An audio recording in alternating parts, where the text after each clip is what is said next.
সন্মুখত আছে SSC exam.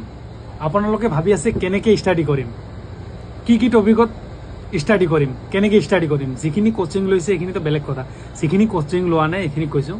তাৰ আগতে কৈছোঁ মোৰ কোচিং চেণ্টাৰত এসএসসি আৰু অসম আৰক্ষী আৰু আৰ্মিৰ কাৰণে কোচিং চলি আছে। আপোনালোকে আহি এডমিশ্যন কৰিব পাৰে, স্ক্ৰীনত নাম্বাৰ আছে, এবাৰ ভিজিট কৰিব পাৰে বা কথা পাতি চাব পাৰে। এতিয়া মই কওঁ যে এসএসসিৰ কাৰণে কি পঢ়িলে আপোনালোকে মেৰিটত নাম আনিব পাৰিব বা মাৰ্ক উঠাব পাৰিব, ভাল মাৰ্ক। বুজি পাইছে?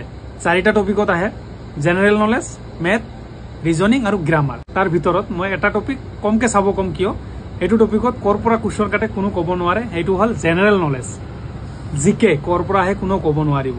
বুজি পাইছে? যিমানে জিকে চালে বা তুমি যদি জিকে 1000, 5000, 10000 জিকে চাই দিয়া, তথাপিতো কৰ পৰা আহিব ধৰিব নোৱাৰিবা। এনেকুৱা জাগাৰ পৰা জিকে কাটি দিব। চ' মেথ, ৰিজনিং আৰু গ্ৰামাৰ একেখন জাগাৰ পৰাই কাটিব আৰু প্ৰায় ছেমে আহে। চ' তাৰ কাৰণে কৈছোঁ ৰিজনিং, মেথ আৰু গ্ৰামাৰ চাবা ভালকে, ঠিকছে? ৰিজনিং, মেথ আৰু গ্ৰামাৰ চাবা। যোৱাৰ পিছত এক্সামত চাবাগে এইবিলাকে আহিছে। ৰিজনিংটো একেটাই আহিব, একেটা ৰিজনিঙে আহিব বা তেনেকুৱা অলপ 19ৰ পৰা 20 আহিব, কিন্তু ৰিজনিঙে হয়, মেথে হয় আৰু গ্ৰামাৰটো গমেই পায় কেনেকুৱা। চ' তাৰ কাৰণে এই 3টা টপিকত আপোনালোকে ষ্টাডি কৰিব ভালকে। বুজি পাইছে? তেতিয়া চাব এসএসসিত ভাল এটা মাৰ্ক উঠাব পাৰিব। আৰু নিগেটিভ মাৰ্ক আছে, অলপ চাই চিন্তি এনচাৰ কৰিব।